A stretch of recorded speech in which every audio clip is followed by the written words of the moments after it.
This week's episode of Aussie Tech Heads is brought to you by Start New Company. Register your company immediately today with ASIC. ABN, TFN, GST registration is also available directly from the portal. Also set up your family trust and self-managed superannuation fund and more. All at startnewcompany.com.au. Follow us on Facebook at facebook.com/startnewco and keep an eye out for our regular specials. Start your new company now within 10 minutes of lodgement. All legal company documentation provided after registration. startnewcompany.com.au.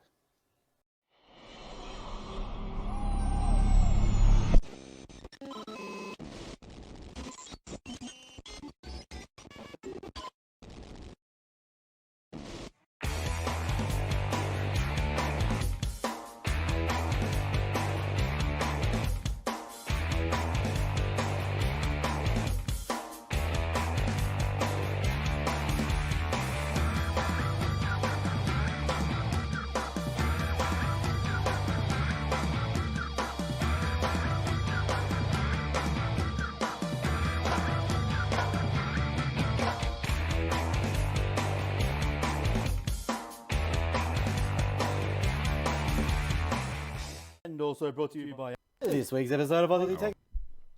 Welcome to episode 675 of the Aussie Tech Heads, recorded on the 30th of April 2020.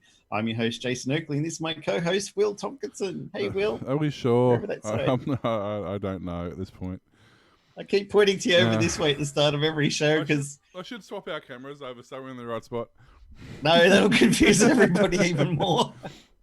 Dear. And you updated the episode number. Well done. I did. I remember that. Made skill. Sure, I cut the intro off, but you know, whatever. How's stuff up your way? Weird. You're getting like 35-degree days and like 1-degree nights. Oh. Yeah, it's not fun at the moment, I'll tell you. Mine's like 27 in the day and about 14 at night, so still not too cold.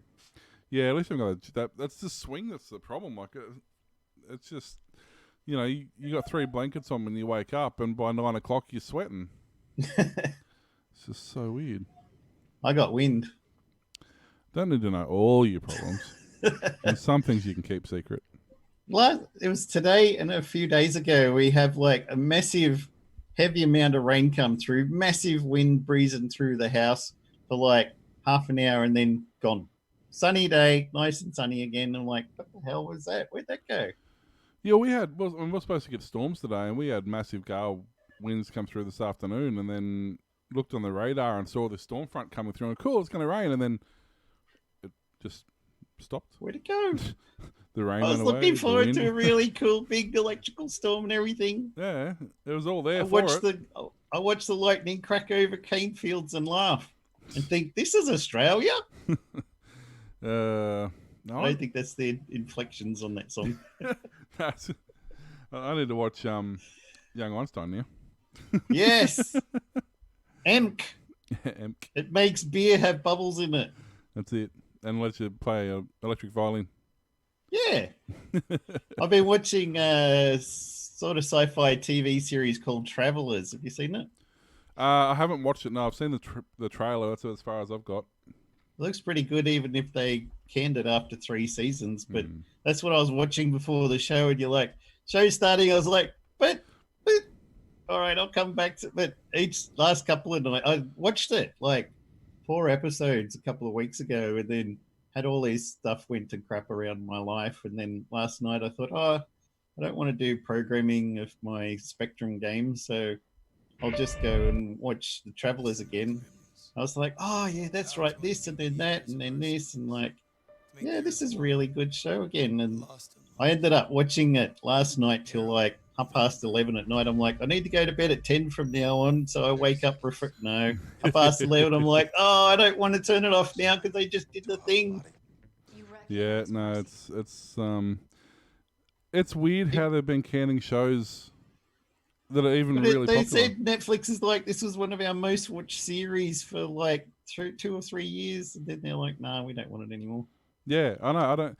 You know, as I said, there's been a few like that. Alcatraz was a classic one for that. It was really good. It was the most highly watched show on TV at the time, and then they went, "Oh, the Olympics are on. Let's put it on hiatus. Oh, there's no way watching it now."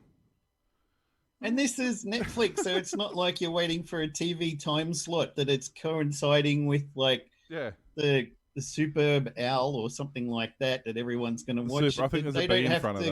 that. They don't have to worry about ratings collisions with other shows or the new episode of The Simpsons where someone went gay or something. No, I It's know. like It's just, I don't understand what they, and it's not, you can't tell me they don't have the money. I mean, they just paid stupid amounts of money for, Grand Tour and a few other shows. Like, yeah. it's not the money. I just watched that episode where the guy gets run over by the garbage truck. That was good.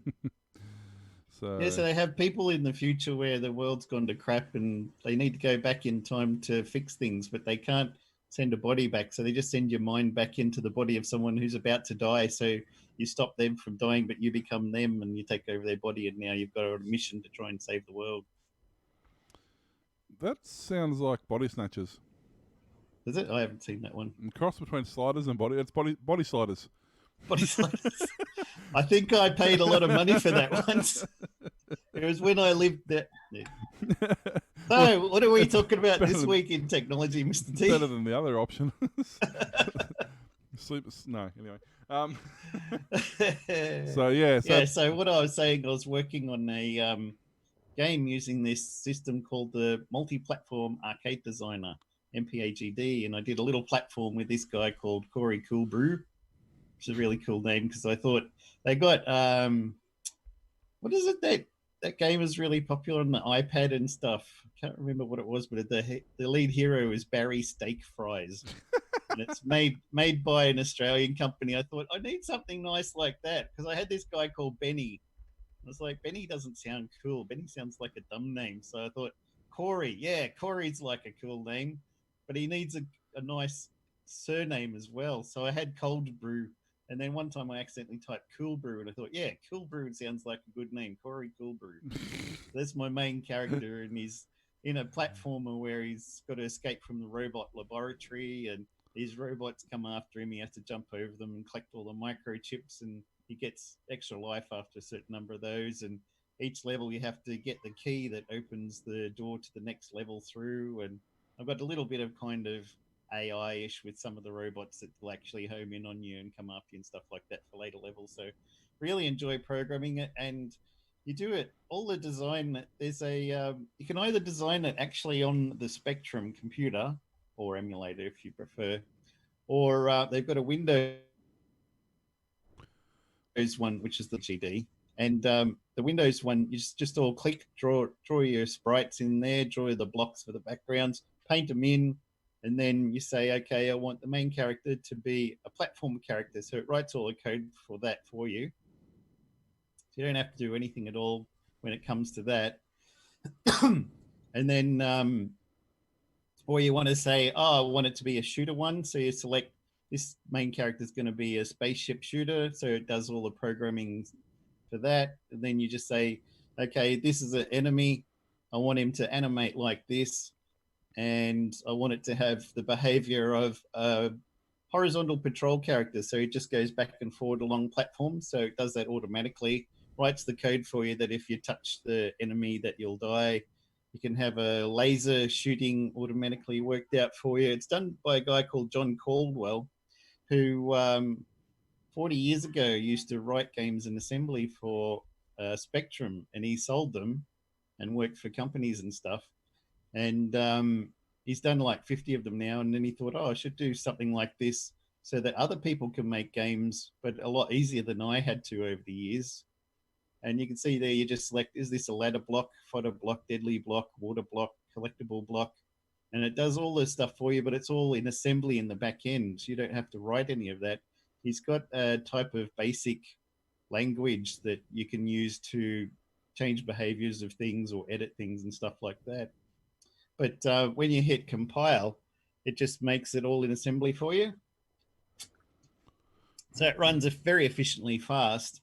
But the reason it's a multi-platform arcade game developer is you can just say, I want to export this to Spectrum. So it makes a Spectrum game file that you can put on, say, itch.io, and people can download it there and pay you money or whatever.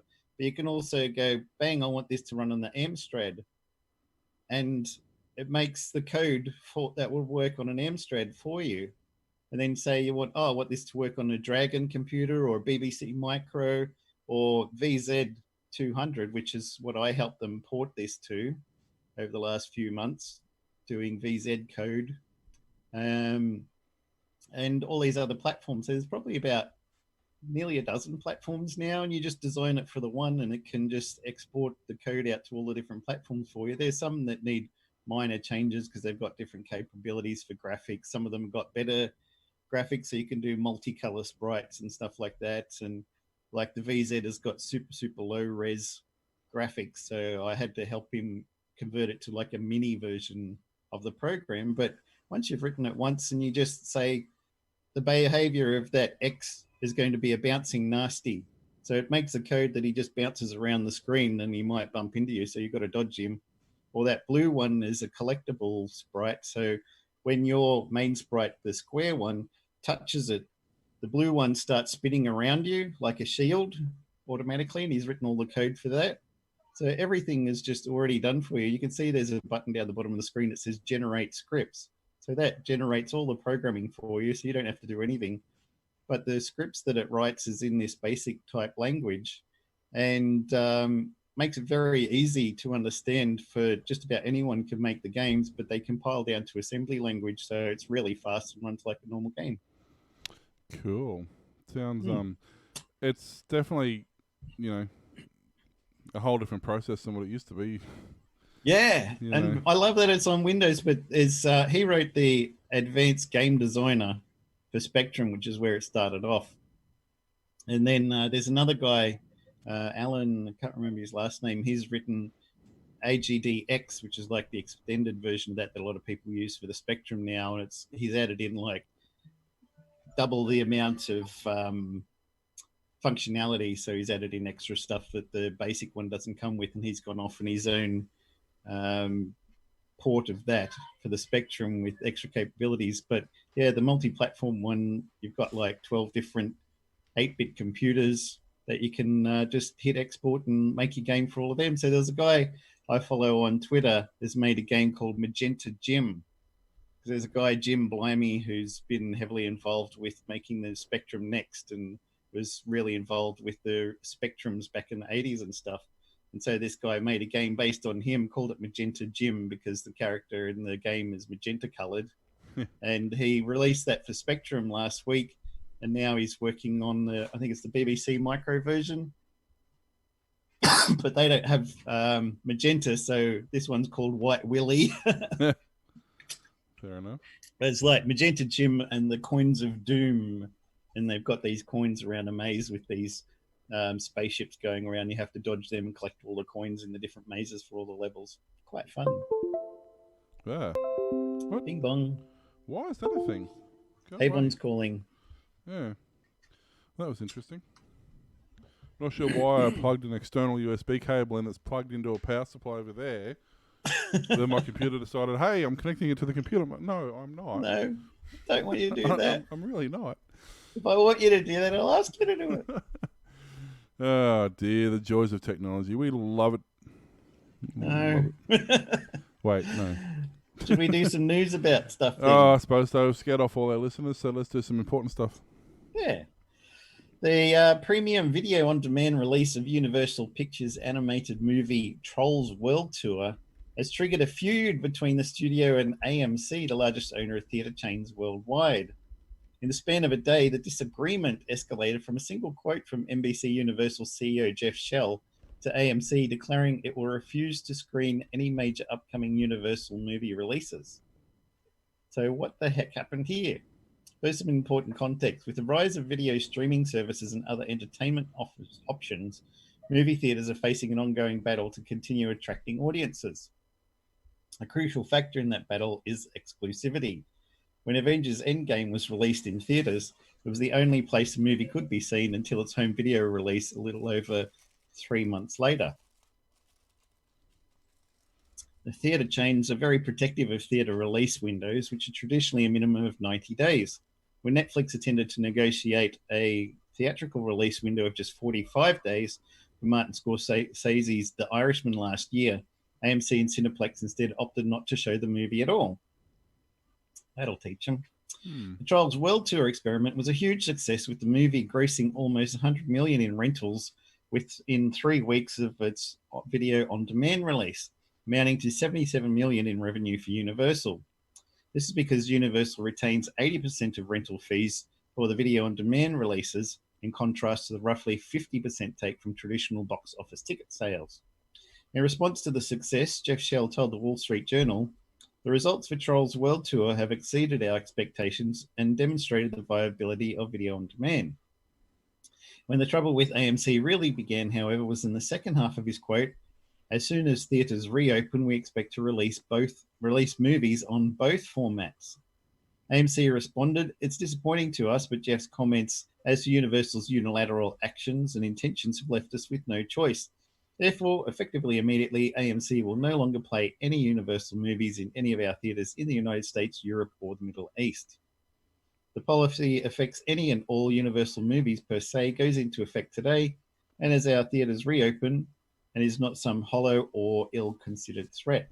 Incidentally, this policy is not aimed solely at Universal out of pique or to be punitive anyway.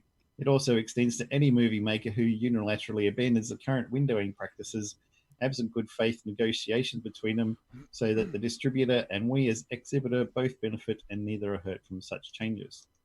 So in other words, people want to watch it at home on their big TVs and don't want to bother lining up and then sitting in a stinky theater with a bunch of people talking on their phones and noisy kids and stuff to have their expensive cold popcorn, and they can do it all at home. Not necessarily. I mean, there's a lot of movies. Yeah, okay. A lot of movies I watch at home because I'd watch them at home. But the thing is, I've watched a movie at home. I go, okay, that's a really good movie. I'm going to go see that at the cinema now. You know, because it was that good that you want to see it on big screen and get all the detail that you didn't get on the small screen. Yep. So all they're doing is saying, well, we don't want your revenue from the people who are going to come see your movie. Yep. So we're just not going to show your movies at all and have no other option because everybody's going to follow suit. So we're just going to basically send ourselves broke to spite you. Right. Here's my foot. Here's my gun. Yeah. I don't Good work, AMC. Yeah. Awesome. Because, like, obviously they've proven this to be a viable tactic. So that means every other movie company's going to do the same thing. And it's not like they can say, well, we'll stop. What? How can you're the guys with the content that we desperately need? Yeah. We can't do anything ourselves without you, so we're going to get rid of you and not have your content and not collect money. 50% that they were getting was better than nothing, but now they would get 0%, and Universal keeps 80 instead of 50. Where's Universal going to cry? Yeah, exactly. Oh no, please don't let us take an extra 30% of our takings instead of giving it to you. The viewer count's going to go up. Their per movie price, I mean, they can charge. The thing is, they're taking 80% now, so they can charge, 40% less than the cinema was charging and make more money from it. Hello? Can anybody say, Netflix? Like, it's the whole thing with, and this is my point I've been making for years about torrenting a movie. If you torrent a movie that's just come out and it's a good movie, you're still going to go and watch it. So why can't I pay $2 to watch it on my TV and then go and pay $6 or $10 to go and watch it at the cinema because it's a really good movie? Nope, they don't want your money, son. So messed up. It's just, well, look it's going to be ending up like what happened with the drive-ins. Yep. The drive-ins up their prices. They crack down on having 14 people in the car when you're only paying for 3. That showed those people who were coming here to give us money, didn't it? Yeah, and that's exactly what they did. They put themselves out of business. They blamed indoor cinema, but the thing is, indoor cinema was around before drive-ins. Yeah. And the experience of a drive-in, which is going there with other people, having a tailgate party, having the barbecue on the back, having your mates around watching a movie while you go to the concession stand. That's the good thing about having a hatchback. You reverse it up, and then everyone sits in the back of the hatchback. Got your popcorn in there. You can take a mattress or whatever. Then that's what it's supposed to be. But they started cracking down, saying you can't bring your own food in, you can't bring other people. You know, if you've got, you can't have people in the boot and all that sort of stuff. You know, like, okay, I mean, what's up with that? That was the whole fun point of it. I kind of get that, but the thing is, you're not allowed to. Yeah, you're not allowed to. Like now, although at least the driving up here, you're not allowed to back up. So you got to drive in. You can't reverse in, even if you have got a wagon. You know, you're not allowed to bring in your own. Newcastle I went to, we were allowed to back up to the screen. Yeah, I mean that's what you should be able to do. Yeah. You know, bring your own food, bring mates around, do whatever you want. You know, and now they don't even have the speakers anymore. You got to have your own radio on. And it's like, but I like the experience of having that crappy little speaker. Like it just helped. Yeah. Yeah. You know, I still had the radio on, but it also meant that I could, have my own speaker. Yeah. You know, it's the experience, and it's the same as going to the cinema. It's the experience of going to the cinema. It's buying, not so much now. Go back 15 years. You know, you buy your choc top, you buy your popcorn, you buy your Coke, you sit down, Jaffas to roll down the aisle. Maltesers, Jaffas. But that was the thing. That's what you would do. And you'd do the same thing every time you went there, and you'd watch a movie in between. Like, you just happened to be there to do other stuff, and the movie just happened to be on. Yeah. That was the thing. But now they're just so... Like, even Gold Class, or one of the Gold Class cinemas up here, I used to love going to Gold Class because it wasn't that much dearer than going to the regular... and people regular bring cinema. you wine. And you used to get food, you used to get wine, you used to get all this other stuff. Yeah. But you don't... At this particular one I went to, they've stopped doing all that. You can't eat in the cinema now, which means you can... What's the point? You can order a meal, but you can only eat it outside of the cinema. It's like, hang on, I'm not paying $47 for a mini pizza to eat outside of the movie. I'm paying you that $47 for the mini pizza because I want to eat it during the movie and recline in my chair, which some of them don't do anymore. And it's like, but that... So it's going to be the death of the cinema, basically, and it's going to be their own fault, and nobody's going to feel sad about it, I don't think. But what'll happen? Just going to whinge about everybody else's fault. Woe is me! How could this happen? If you look at the resurgence that's happening with drive-in theaters, there's actually drive-in theaters opening up again. Like, they're actually actively opening some of them up.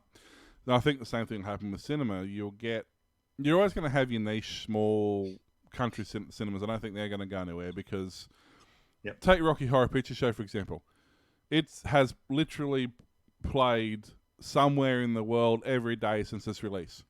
Yep. And certain cinemas have midnight showings, and they have the, they give you the rice. We had the audience participation. I went to it in Sydney. That was fantastic. All of you all you Rocky Horror virgins, you have to stand up and do a dance with us. Yep. It's mandatory. I've not seen you here before. Come on, stand up. Yep. It's great.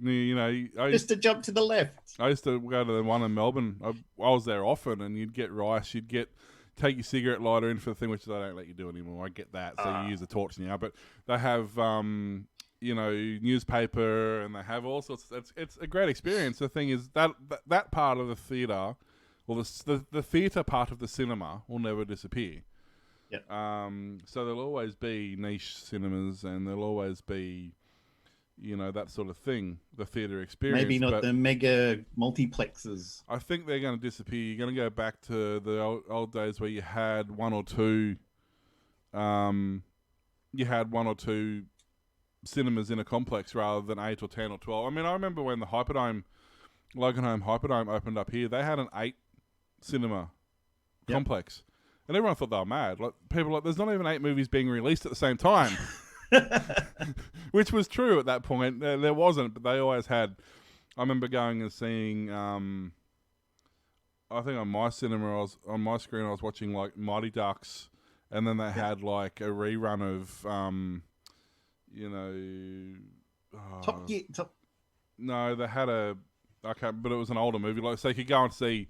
They'd get the kids to go and see the newer ones, and then the parents would go off and watch. An older movie that they were playing in a different one. Yeah, but that soon changed, obviously. It got to the point where there was enough movies out. And then some of the ones in Melbourne, there's 12, 14, 16 cinemas in the one complex, And when we were in Melbourne, we preferred to go to Yarra. They had the Sun Theatre, which was a ye oldie style everything in it. Yep. You got your popcorn in a brown paper bag like you would have 40 years ago. Yep. And they had the old style seats, but they were comfy versions of the old style seats. And everybody just liked it because the atmosphere was like going back in time That's nearly to the old cinemas. And we're like, we got these mega multiplexes and gold class and stuff. And even my daughter was like, can we just go to the Yarra Sun Theatre? I love it there. It's so nice. There are several there that are like, it's an older town, so there are several that are like that. Brisbane's got a couple. And I prefer the older ones. They have heritage, they have feel. They're not, and they actually don't work super well with brand new movies because they don't have the screen intensity because they're not using digital projectors. They don't have the digital speaker systems and the 400 speakers that the newer cinemas have got. They've got a couple behind the screen and a couple behind you. You know, like it's just an entirely different thing. But I think that's going to be what's happened if they just keep saying, look, we're not going to play your movies because we don't like the way you're handling your own business that we rely on. Bye-bye AMC. Yeah, I think they're basically going to disappear, and then the movie theatres will be reopened as what they were, which was a service to the community rather than, you know, making them think that they're there, you know, they have to be there. They don't have to be there. People only want them there because they're a source of entertainment, and I think they forget that. You know, you used to be able to go and you go to the arcade, you'd rock up an hour before the movie, you'd go and play, you know, Daytona or something, you know, you just chill out the front and hang around for half an hour before your movie's going to start. Air hockey, you know, all that sort of stuff. But that's all disappearing now. So many of them don't have any of that. You walk in to a ticket counter, then you go up an escalator and you get overpriced food, and that's it. There's nothing else there. And it's like, well, okay, now I've just got to sit here for an hour and wait for my movie. Yeah. It's bloody ridiculous, mate.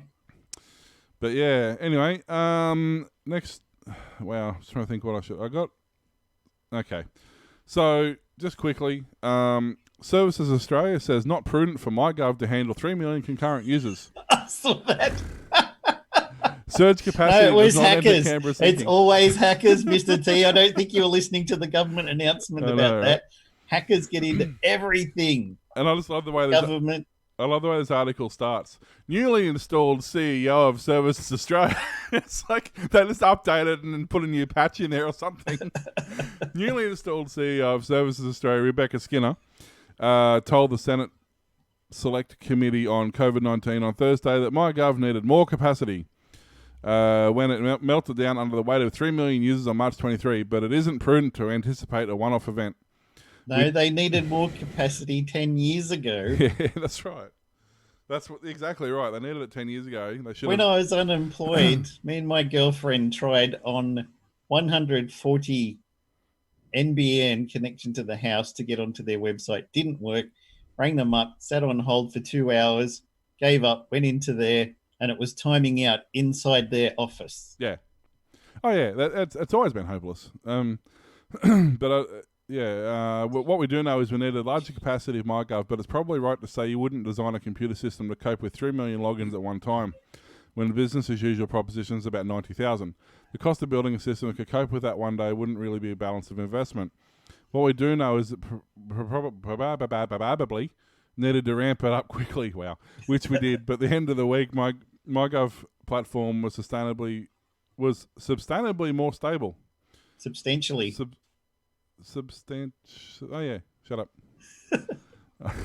That's it. I'm done. I'm going home. And able to cope with larger numbers of logins. Return to the point later in the hearing. Skinner said MyGov should have been able to cope better, but the system has handled loads much better since, and now can cope with 300,000 concurrent logins. How many do they need? Technically, I bet you it doesn't. They need 3 million, so they've amped it up to 300,000. Yeah, I mean, you know, Good work. that's fine. Under questioning from Labor's Senator Murray Watt, Skinner said Services Australia had not advised its ministers that a DDoS attack had occurred.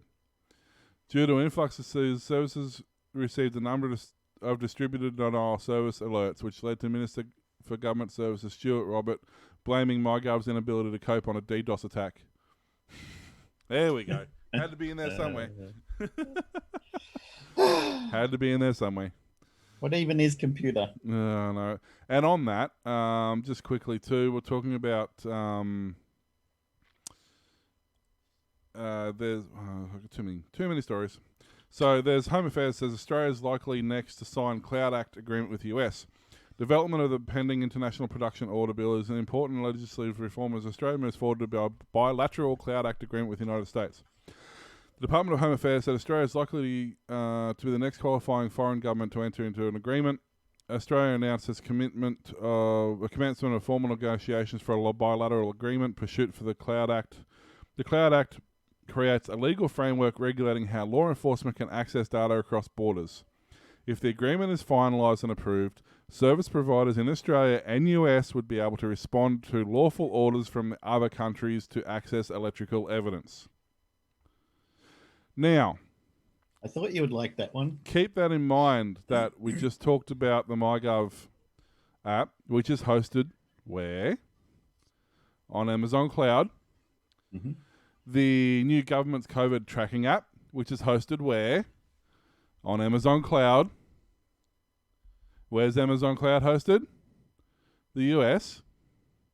So now what it basically means is that the American government has access to all the information that the Australian government has access to. And that'll make things better, right? Oh, that'll definitely help. No bad news could come of that at all. In case you Remember didn't when the notice tier something. 3 ISPs in the US found out that the government had been putting servers in the middle of their pipelines to record stuff at like Yahoo and stuff, so they went and encrypted all their data between the servers so the government couldn't do that no more. But Australia is like, please have access to all our data, everybody. We would love you to read all of our stuff. Yeah, pretty much. And you know the neat part They'll about it, lose contracts with companies because there are a lot of companies that can't have data going to American servers or other country servers No. because it has to stay in the country. and the thing is too, like, most government, Amazon servers are used worldwide, not just. I mean, many governments, businesses, whatever, use Amazon Cloud. Like, it's just because it's so well developed. Even Apple was. Yeah, but what it means is now that so many, not just Australian government, but so many major corporations, like, okay, for let's say they're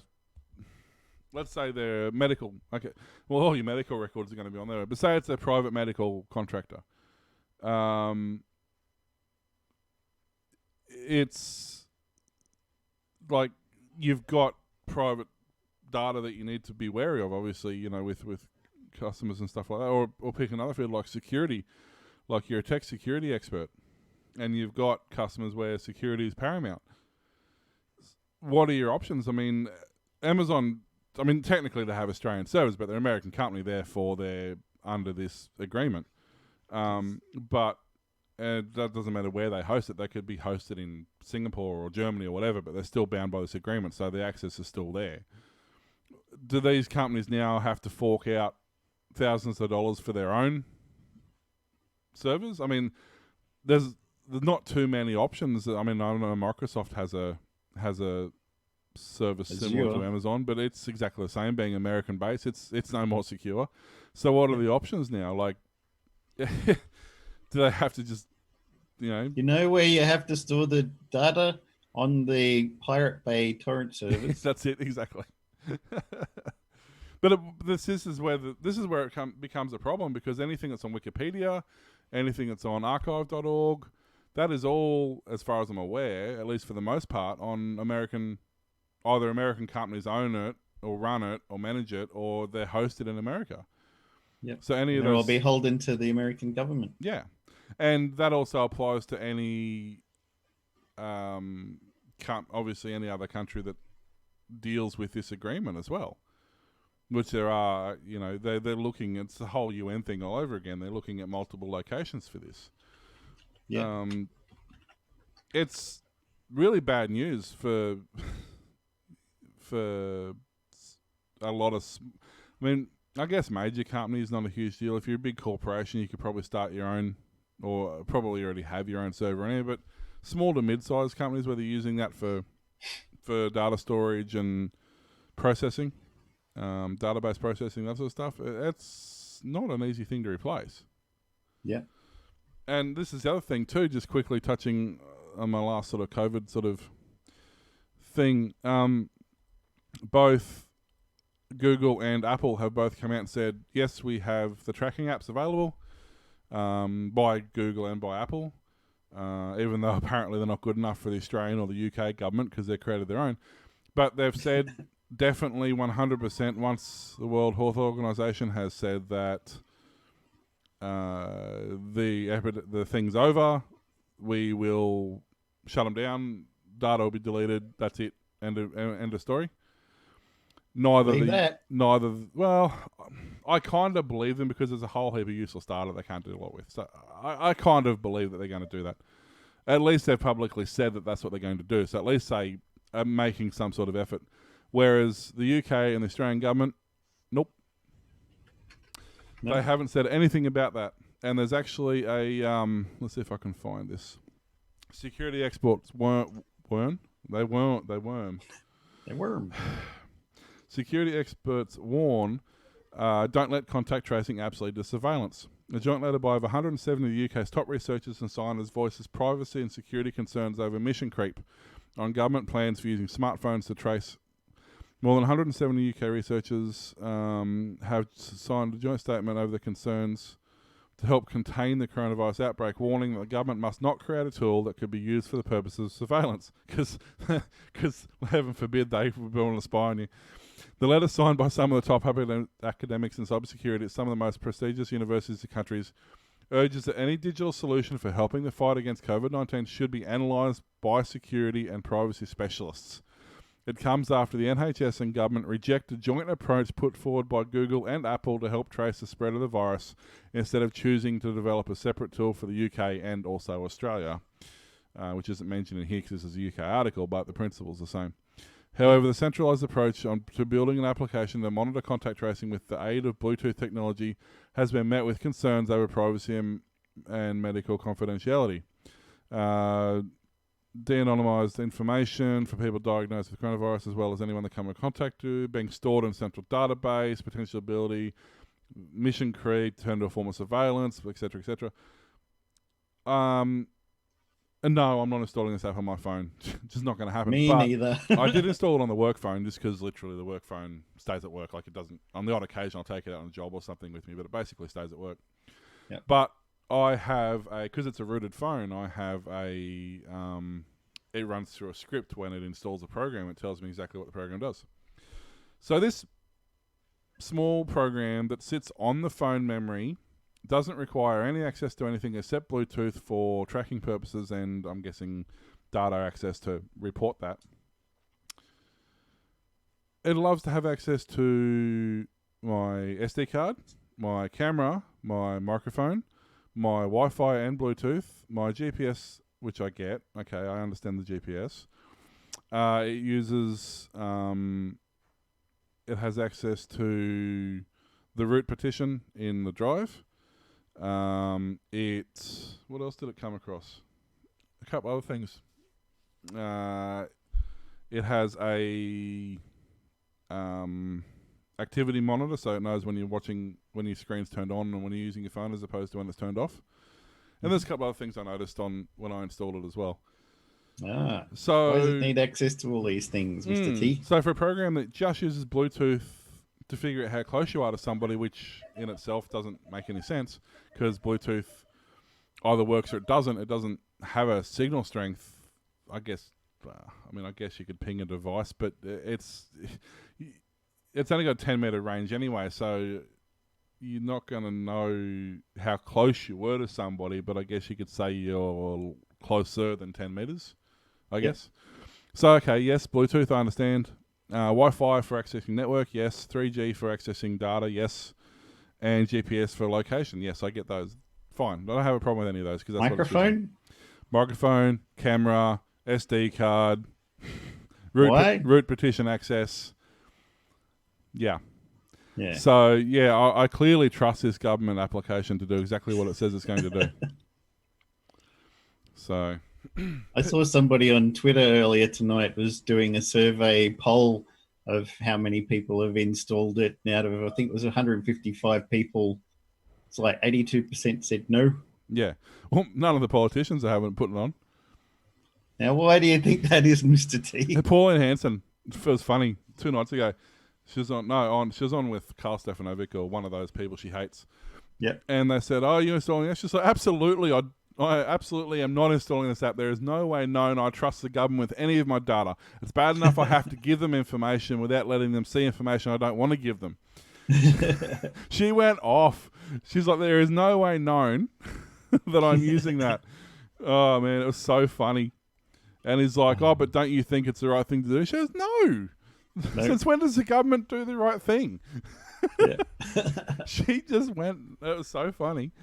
So then saying, Paul, I think it was Carl or whoever she's interviewing, she's sitting going, "This isn't going the way I expected it to." The company responsible for deploying the national broadband network across Australia has announced it would extend its CVC boost to retailers until the end of July. In mid-March, NBN said, as a response to the coronavirus pandemic, that ISPs would be able to increase the amount of capacity they purchase by 40% at no additional charge. Calculations on capacity usage relied on data from February as baseline. A week later, NBN said in late March it was giving its regular satellite users a 45 gig boost. NBN then on Thursday said it would extend that offer until the end of July. We're extending these offers by another 2 billing periods because we know how crucial it is for the nation to have access to reliable and fast broadband service. Hang on. Hang on. Now? Mr. T, can you get in here for a second?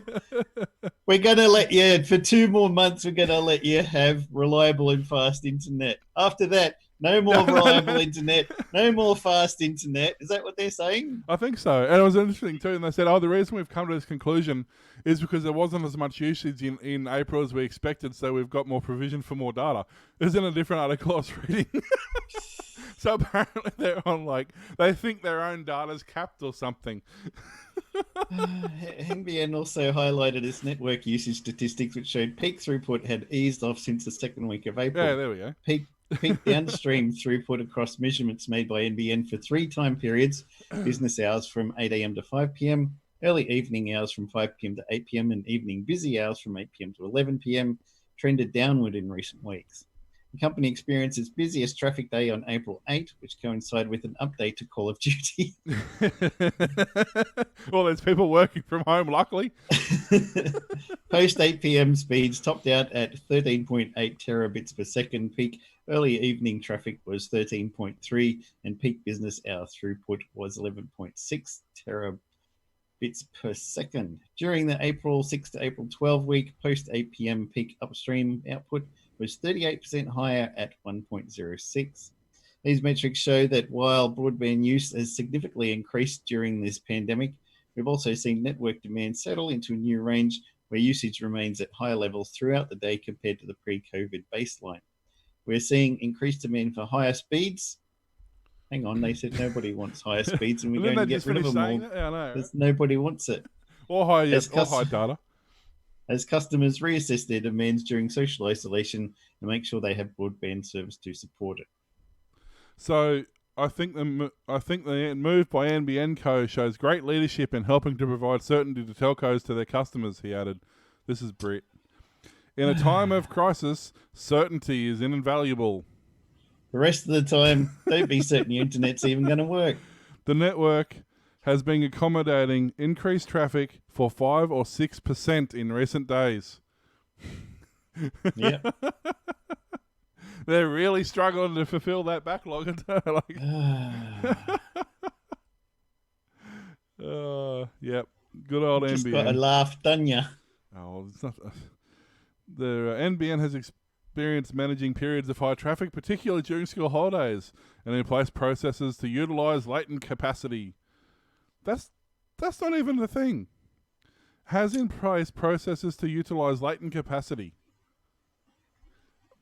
What does that mean? Why do they have that? When the network slows down, they increase your latency? Just make everything buffer that little bit more. What? That's not even a thing. I think they mean like spare capacity that's not usually been used. Different type of latent. No, I think the first one's right. Yes, sounds more like it here, doesn't it? So yeah, NBN Co has been under pressure from some quarters of the industry to shield RSPs from an anticipated rise in the cost of supplying internet services as more people stay at home. Mobile infrastructure operators have already acted with extra quota. And it appears they've been able to handle it fine, and the same in the US, where they've removed some caps, and suddenly the whole network hasn't shut itself, but people are getting faster, more stable internet without increased prices, and it's working fine. Yeah, funny that. So all that time they've been saying, oh no, if we gave you more capacity, that our internet company would just go down the drain because we just couldn't handle it. Now it's like, oh, there's a pandemic. Oh, we can handle it. Oh, don't tell anyone, because once it's over, we're going to start charging you and capping everything back down again. Yeah, exactly. That's right. Profit. So, all right, you got another one, or? Yeah. Morris Blackburn Lawyers has launched a class action lawsuit against Optus after they mistakenly published the details of 50,000 customers. The data breach occurred when Optus published the names, home addresses, mobile and home phone numbers of customers in the white pages. As a result, they now face a payout figure of $40 million or more should judgment in the class action go against them. This cost is specific to the class action. Other costs could also include associated fines with reportable data breaches. Optus immediately requested the information be removed from the white pages online and notified affected customers. The company is working cooperatively with the Privacy Commission. At this point, the known details are 50,000 or so customer details were mistakenly published, which makes this one of Australia's biggest data breaches. It is also believed to be the first of its kind action against a telco, and the breach was discovered and self-reported by Optus. Already there appears to be some finger-pointing between Optus and Census, who run white pages.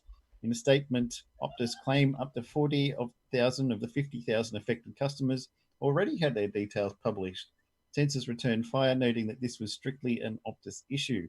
The legal firm handling the class action, Morris Blackburn, is requesting anyone who believes they were affected by this to contact them to discuss their options moving forward.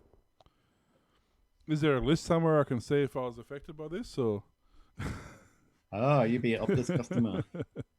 No, but I'm just curious. I just want to get my hands on the list. That's all. And some money.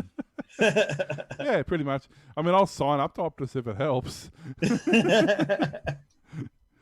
Can you accidentally leak it now so I can join the class action lawsuit and get my $3.25 it's going to be left after lawyer fees?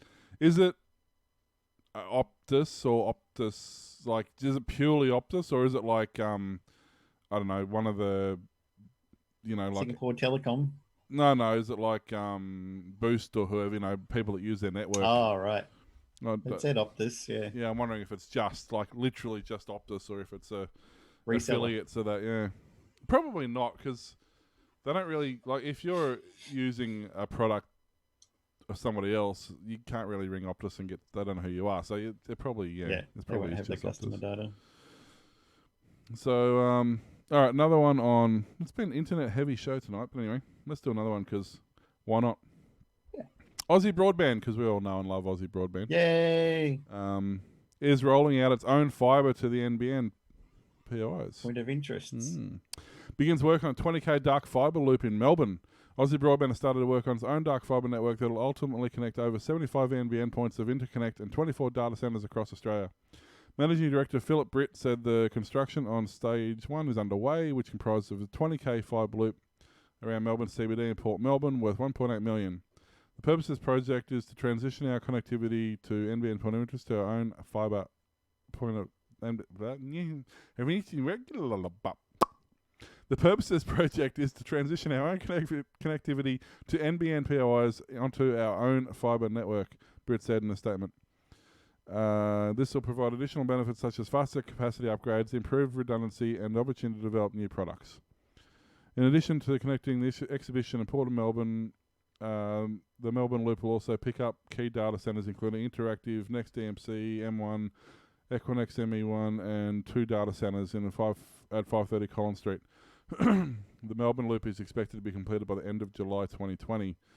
Bridgestone and Whirlpool, the timing and future phases of the construction is still being worked through. We plan to build a fully diverse routes to over 75 points and 24 key data centres across Australia. The project is being built using 720 core optic fibre manufactured in Australia by Priestman.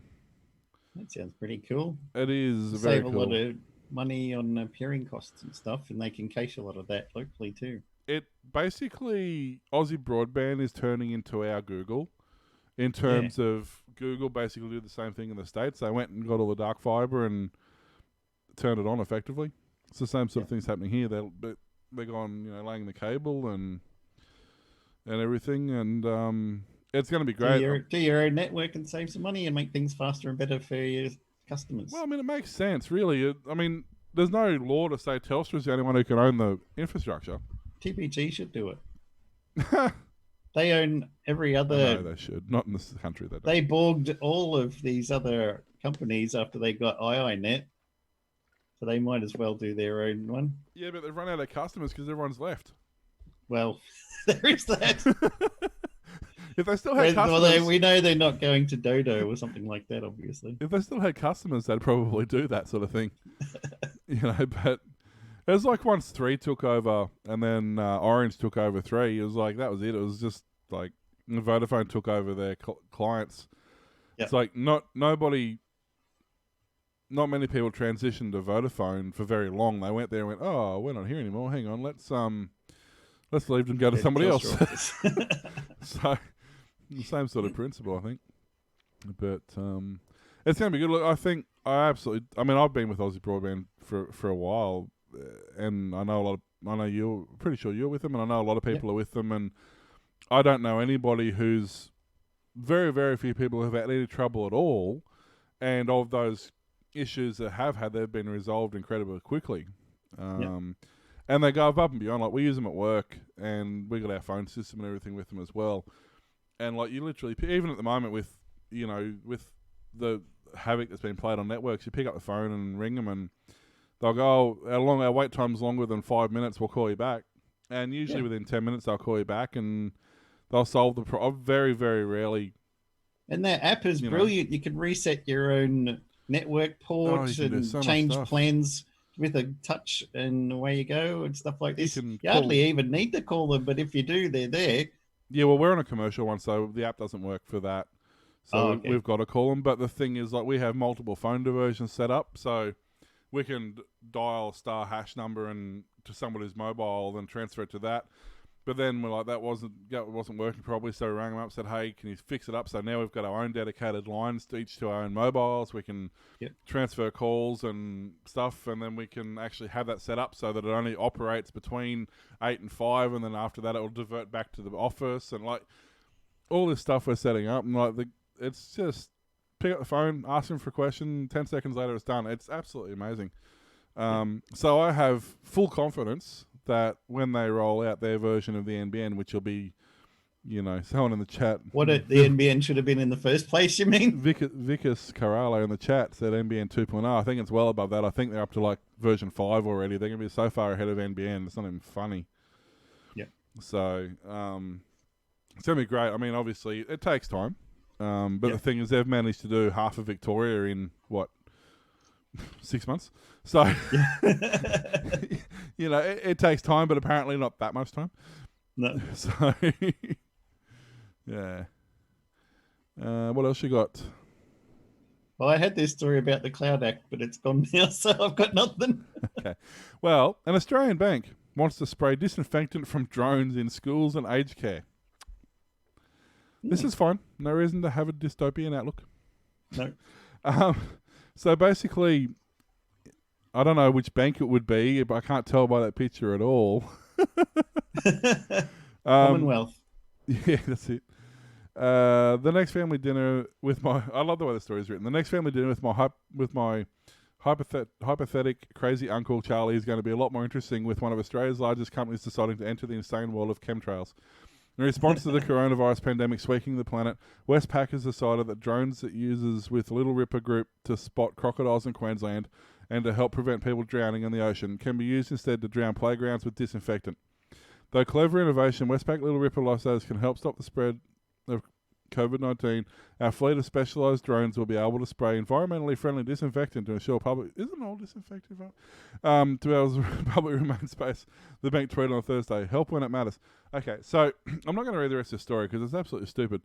Because what they're going to basically do is they're going to spray disinfectant in a UV sterilised environment. Just in case you don't understand, basically, the UV from the sun kills germs. Yeah. They're then going to spray something that kills germs onto an area that has already kills the germs. Yeah. Sounds like a great idea. Seems fine. They'll make him double dead. There's a beach, was it in Spain or something I quickly saw earlier? They've sprayed the entire beach from one end to the other in bleach. Does that mean the sand's white now? I'm guessing so. I can't. People are just dumb. People are so wrapped up in the government Kool-Aid that they don't even stop to think about what's happening.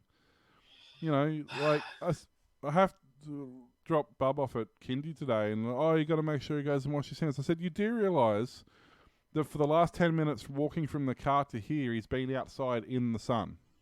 So, yeah. I said, so what does the sun do? She goes, I don't know. I said, it contains UV. She's like, yeah. I said, what does UV do to germs? Oh, it kills them. I said, so you're asking somebody who's not actively carrying any germs to go and wash their hands so that they can get rid of the germs that they don't have. Oh, suppose so. You can just tell by the look on her face that it hadn't even crossed her mind at all that was a thing that they were doing. So this is, I don't know if people have realised, but there's a lot of rushed legislation that's been put through that effectively now, while the pandemic is happening, and you'll notice a lot in the building sector and certain towers that are being erected, they have currently basically said that construction and things that would normally require approval and planning are currently being suspended. So effectively at the moment you can do whatever you want because nothing's being approved or denied. It's just, it's a free-for-all. So you can't go outside and you can't do anything, but you don't need approval to do anything. Oh. Yeah.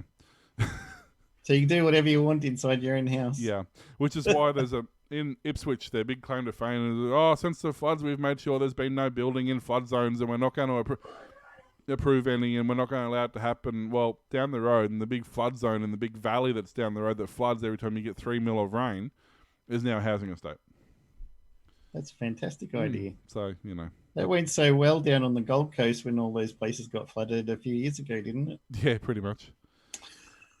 Oh, dear. All right, a couple of quick ones. How are we going for time? Yeah, we like a quickie. We got time for a quickie. There's always time for a quickie.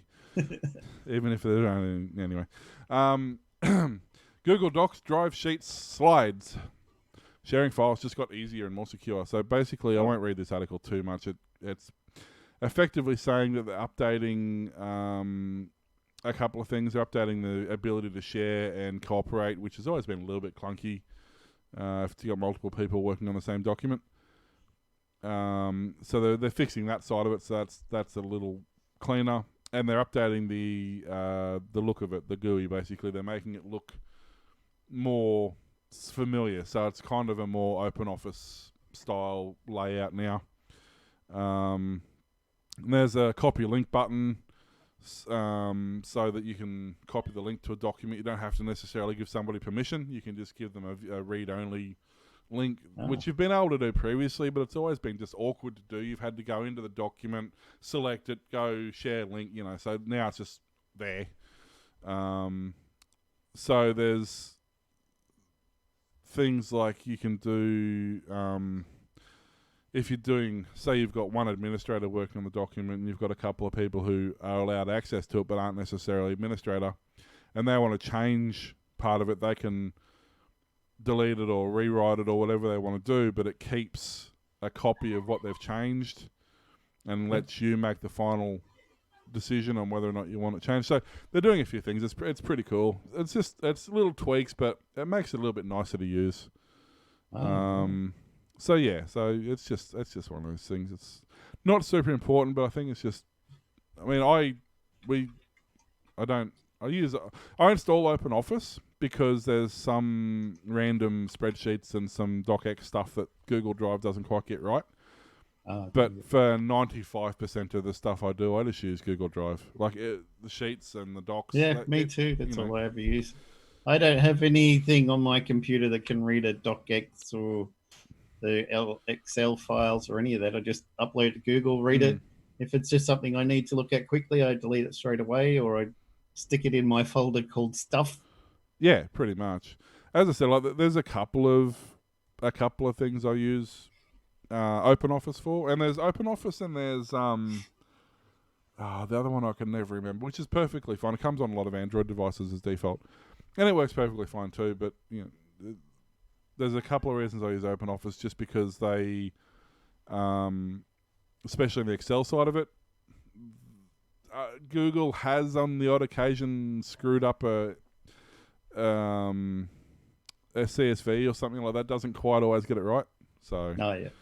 But for the most part, we use that, and it's easy too. It's just there. It's on the drive. You know where it is. You haven't got to go finding it. It's one thing. I did find another story. It's linked in the show notes. Which would be fine if I had access to the show notes. How have you been opening all of the articles? You've just been Googling for all the articles I've been talking about. Yeah. That's all I put links in there so that you can click on them quickly. The problem is with the show notes is that it disappears out of my... Didn't you just say it's really easy to share documents? We just had this whole segment about that. No, it's something specifically with my Google Docs. It doesn't like... and I know why. It's because I've got so much crap in there. But if I haven't accessed a document for a couple of weeks and I go to find it, it just doesn't want to know about it. It's not a... It's a me problem. I put a bookmark for it because there's an idea. I could do that. That'd probably work quite well. What even is technology? LibreOffice, thank you, because LibreOffice was the other one I was thinking of. Yeah, I was going to say Star Office, but I knew you didn't mean that one. Star Office, wow. That's a flashback. Oracle. Yeah, I was going to say that's is that even around anymore? Hang on, I'll look that up while you're doing your story. A fleet of robots on wheels that deliver shopping in the English town of Milton Keynes have seen their popularity surge as residents are stuck indoors due to the coronavirus lockdown. The robots, which come up roughly to an adult's knee height and look like smooth white plastic boxes mounted on 6 black wheels, are a familiar sight in the town where they've been delivering groceries for over 2 years. But since the government imposed strict social distancing measures on March 23, the devices have been busier than ever, delivering for free to NHS staff and facing increased demand from the general public. Right now, we're offering free delivery to all NHS workers within the community. We want to make life a little bit easier for these people in these very, very stressful times, said Henry Harris Burland of Starship, the company that makes the robots. Lots of them are doing 80-hour works and they don't have time to go to the local grocery store, so they use our robots for the shopping. We're honoured that we can be part of the solution. The robots have what looks like an antenna topped with a small red flag to make it easier to spot them as they do their rounds. They're big enough to hold several bags of shopping as well as a pack of bottles. Starship has doubled its fleet of delivery robots in Milton Keynes to 70 in the past 3 weeks. Harris Berlin said they completed 100,000 autonomous deliveries around town. Lots of the residents have been reaching out to us online asking us to deliver to their neighbourhood. We've been doing everything we can as quickly as possible to expand this service to more people, especially at this really important time. How do you like that idea? Robots. Yeah, I mean, they're talking about the US Domino's using them to deliver pizzas, smaller ones, obviously, but these ones been going 100,000 deliveries already over the last few years. And these are probably safer than the whole drone delivery thing. Yeah. There's less, I mean, although there is a these things are GPS tracked and stuff, and they've got like alarm systems if anybody tries to get into them. So they're pretty secure, and yeah, In the US, they'd have their own guns. yeah, that's it. Like the ED-209, you have 20 seconds to comply. The yeah, look, wow, I'll tell you, I'm so tired. The robot thing, I think, is not a bad idea, especially with the I'm not a huge fan of the concept of a drone, but I mean, having said that, if you've watched the intro to Ready Player One, I mean, Yeah. They blow up your apartment block. Is that the bit you're talking about? No, the intro. Oh. Yeah, the part before that, where they deliver pizza. Yeah. I can't see drones being practical for the most part. There's way too many reasons why, basically. But yeah, a robot like that, yeah, absolutely. I think, and especially in a smaller town where there's not that much traffic in the first place, and there's even less at the moment, I think is perfect. You know what they should have? A secure storage place in your front yard, maybe at the side gate or something. The robot can come up, offload your groceries, and it leaves, and the security closes the door and locks your groceries in there, and like a cooler, or if it needs it, it can go off and it can drop it off at any time. It needs to be like a little mini semi-trailer where it just backs the trailer in and unhitches and drives off. Yeah, that'd be great. Picks up the old one. Yeah. Yeah. It drives in, hooks up, picks up the old one, turns around, backs in, drops a new one off, and like you swap and go barbecue gas bottles. Yeah. Only instead of you going there to swap your bottles, it comes to you, delivers the new one, takes the old one away. That's it. Man, we got to get onto this. All right. So if there's anybody listening who's a robot developer, software engineer, hardware engineer, I got the battery. Can make refrigeration systems. I can do the battery part. That's fine. I got that sorted. Yeah, you have a little solar panels on the top. Keep your fridge going all day. Very limited success with that. But yeah, just quickly be wary of a new Android mobile malware. It's targeting banks and financial services. It's called EventBot. It's just spreads, as they always do, through people not paying attention to what apps are installing and what emails are opening. But basically, it combines a Trojan and information stealer capable of filtering user financial application data as well as conducting covert spying on victims. They're slightly concerned just because it's generally undetectable. Like, it doesn't do anything that would alert you to its presence. Doesn't slow the phone down. Doesn't add extra battery life, anything like that. So, that sort of stuff. But just be wary of what you're doing, basically. Google in, I believe, August, I think I read correctly, is doing a massive sweep of their apps, and they're going to go through and delete anything that's either been inactive or has a heap of negative feedback or just doesn't look right. Yep.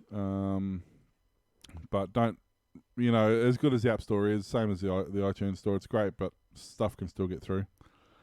And just quickly, Google Meet is a third of the size of Zoom and daily active users, but the search giant has a plan. Google is making Meets a video conferencing software via G Suite, free and available to everybody. The move comes as Google Meet has surged amid the move to remote work. Zoom has 300 million daily, Google Meet has 100 million, and Microsoft Teams has 44 million. So, yeah, this Google Meet is the next step up from Hangouts. It's supposed to be better quality, high resolution, better audio, stuff like that. So currently free for multiple users, and then there's a paid tier and whatever. Who else has got something new like that? No, everybody. Facebook. Oh, yeah, I heard about that. Facebook launched Messenger Rooms, which boosts its maximum number of participants per video call from 8 to 50. The upgrade could help Facebook keep pace with Zoom, which supports video meetings of up to 100 on its free tier. So, yeah, but Facebook video quality is garbage. Yeah. Even now, and they're going to put more people on the same bandwidth now. No. If you want to meet up with your family and friends and stuff, yeah, fine. It's fine for that. Absolutely not a problem. It's easy. Everybody's got Facebook, done. No dramas at all. But for people who actually want to use it in productivity, not going to be suitable. I think WhatsApp is increasing the number of people in there video calls as well. Once again, same thing though. It's just not a sustainable platform. Isn't that going to be like mobile only though? WhatsApp, I don't It think is a mobile desktop. only, yeah. So you're going to get your little mobile phone. Hi, boss. How you doing today? Well, Good, thanks. Turns out like 30 or 40% of Zoom users use their mobile. Yeah, and they take it to the loo. Yeah. So using a mobile for that sort of stuff isn't unheard of, really. They probably have it a lot in China and stuff. A lot of those places use WhatsApp like crazy. They do. That's why I have WhatsApp on my phone, because one of our reps will buy our batteries from. They really can only use WhatsApp. They don't have a lot of options. So we use WhatsApp to communicate with them quite often. Yep. So, but Cool. alrighty. Well, I think that's probably about good. Hey, look, it's a short show. It's only about an hour and 10. That's a short show for us. Ah, man, what's going on? Thanks for listening to the Aussie Tech Heads show broadcast weekly. We can be found at facebook.com/Aussie Tech Heads, twitter.com/Aussie Tech Heads, and youtube.com/Aussie Tech Heads. Email us Glenn, Will, or Warlock at aussietechheads.com.au. You can hear Aussie Tech Heads on aussietechradio.com, 24/7 back-to-back play of some of the best tech-related shows from around Australia and New Zealand. New shows are added each Friday. Thanks for listening and watching, everyone. Subscribe, smash that button, hit the bell. See you later.